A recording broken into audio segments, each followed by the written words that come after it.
Very good morning students, myself Shikha Alwadia, and today I am going to explain you meaning of demand. So let us understand first what is demand. So what do you understand by the term demand? According to you, what is demand?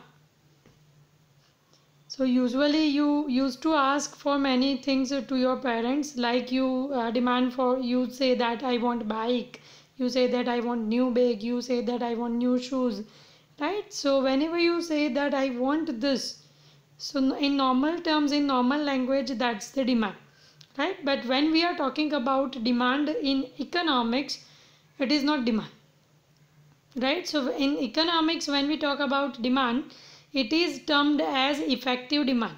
So in economics, the demand is something else than what you understand, right? So for that, let us go through this and let us see this story first. So guys, can you build up the story from this picture? Yes, the picture is about a mother and a kid, ice cream and money, and no money. So what does it picture say? What does this picture say? Yes, so a kid is asking for the ice cream and he wanted ice cream, and mother do not have money, and that's why they are not able to buy the ice cream. Yes, now guys, they moved from that place, and another day they are again coming back to the same ice cream shop. They are passing from the same ice cream shop, and the kid is again asking for ice cream. The kid is again saying that mom, I want ice cream, right? Today his mother have money, has money, right? She do have money, but she need to buy the food. She do not have food, so she need to buy the food, so she cannot spend her money in this ice cream. So she have the money, but she cannot spend that money for ice cream because she need to buy the food, so she is not willing to pay the price of the ice cream, right? So that is next. Day 3. Now what happens in day 3, guys?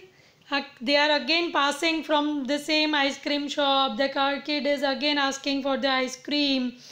Now today mother have the money, mother has the food even, right? So now she has the ability to pay. A kid is asking for the ice cream, mother is having the money to pay for, and mother is ready to pay the price of the ice cream. So she is willing to pay the price of the ice cream. So today she will buy the ice cream, right? So you can see that in previous days she was not able to buy the ice cream. Day 1 she was not having money. Day 2 she was not willing to pay spend the money for the ice cream. And day 3, now on day 3 she has money and she is ready to pay for the ice cream. So that is in day 3 they will buy the ice cream. So it will generate the demand. So when the demand get generated, guys, when a wish, a want of the kid get backed up by the ability to pay, that is money, and the willingness to pay, right, then only it converts the demand, then only it becomes the demand.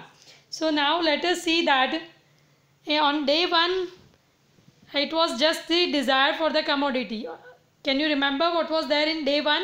A kid was asking for money, ice cream, for ice cream, and mother do not have the money, so they are not able to buy, right?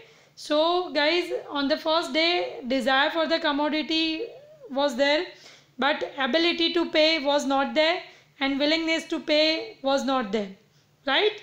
Now what happens on day 2, guys? In day 2 a kid is having the desire for the commodity, mother do have the money, but mother is not ready to spend that money for the ice cream, so willingness to pay is not there, so it won't generate demand, right? Now let us see what happens in day 3, that a kid is having the desire for the commodity, mother have the money to pay for, and mother is ready to pay the price of the ice cream. So guys, when the demand get generated, when they have all the three, when all the three components are together, it becomes a demand. So when we can say that when the desire for the commodity backed up by the ability to pay and the willingness to pay, it become the demand, right? So that is the demand. Now guys, the day one, it was just a wish. When the wish is backed up by the ability to pay, so we can say that wish plus ability to pay, it become a want. It become a want, right? But when it become a demand, when that want is backed up by the willingness to pay, so at that time it become the demand. Yes, so that for demand all the three components are required, that is desire for the commodity, ability to pay and willingness to pay. So we can say that for demand we require all the three. That is desire for the commodity plus ability to pay plus willingness to pay, right? So guys, let us see in the next slide. Guys, let us understand this with another example, that for demand you require all the three components to be fulfilled, right? So you can see in the first example, in this first example, a kid is asking for the bitter gourd, right? In the first example you can see that for a bitter gourd, a person who do not like bitter gourd, he will not have the desire for the commodity. He will not have the desire for the commodity. So there is no desire for the commodity, right? So even if they have the money and they are ready to pay the money, it won't generate the demand. Now what you can see in second picture? Yes, it's a car. Which car it is? Mercedes Benz, right? So guys, a person, assume that Mr. X is having the desire for the commodity. Mr. X wants the Mercedes Benz, right? He is ready to pay the price if we have the money. Mr. X is ready to pay the price of the Mercedes if we have the money. But here the question is, he do not have the money to pay for. He is not able to pay the price of the Mercedes Benz. So will it generate demand? No, it won't generate demand. So in first, desire is not there, so it won't generate demand. In second, ability to pay is not there, so again it will not generate demand. Now what you can see in the third picture? Let us see the third example. Yes, a man with bulk of money is here, right? But what you can see on his face, he is so much happy and he is so much attached for the money. So guys, here what you can identify is a person is greedy. Yes, a person is greedy. So suppose, just assume that this Mr. X, who is very greedy, has the desire to travel abroad and want to have the foreign trip, right? But now again he have the money to pay for. He has the money to pay for, right? He has sufficient money and he can afford the foreign trip because he has a lot of money. But guys, he is a very greedy person. So will he be ready to pay with the price of the foreign trip? No. So he is not ready to pay the price for the foreign trip. So willingness to pay is not there. So will it generate demand? No. Again it won't generate demand. So guys, to generate demand you require all the three. To generate demand, it requires all the three. So that is desire for the commodity, then ability to pay, willingness to pay. So when the desire become demand, when the desire is backed up by ability to pay and willingness to pay. So we can say that when it become want, and when the want is backed up by the willingness to pay, it become demand.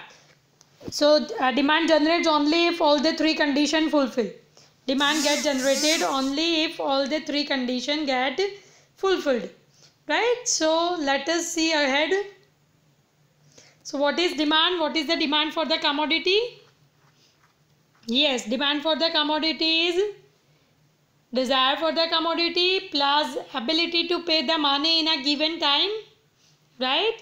So that is next, that is willingness to pay a given price. Whatever the price is being there in the market for a particular product, he or she must be ready to pay that price, right? So whatever is the price is being charged for a product you desire for, you must be ready to pay that price. So when your desire can become demand, when you are desired to have something, when you have ability to pay that, and when you have willingness to pay that, right? Suppose when you say that I want bike or I want two wheeler, so when that is just the desire for the commodity, that is just the desire for the commodity. But when that desire for the commodity become want, when you have ability to pay, when you earn the money and when you have sufficient money to pay for that two wheeler, it become want, right?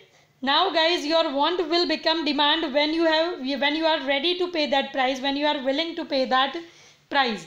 So for demand you require all the three, that is desire for the commodity plus ability to pay plus willingness to pay. So all the three must be there.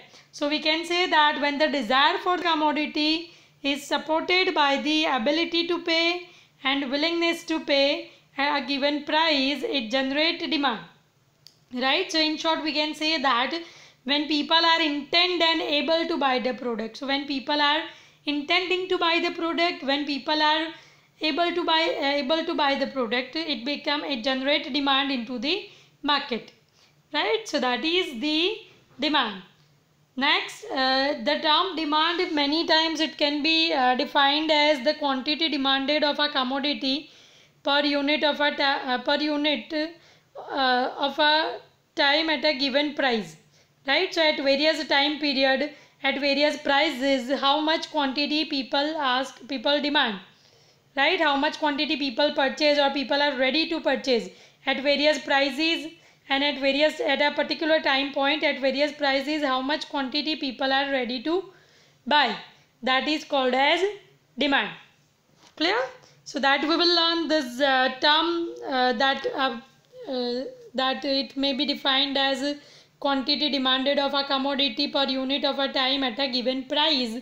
That again we will see in our next session, and in that we'll explain you the exact, we'll prepare the schedule so you will be able to understand that, right? So guys, thank you. I hope you all have understood all this, and in next video I am going to explain you demand determinants. Till that, tata, bye bye, see you, enjoy, stay home, stay safe. So please stay connected. In the next video will be of demand determinants, and I hope you all liked it and you all understood it very well. So thank you so much again. See you.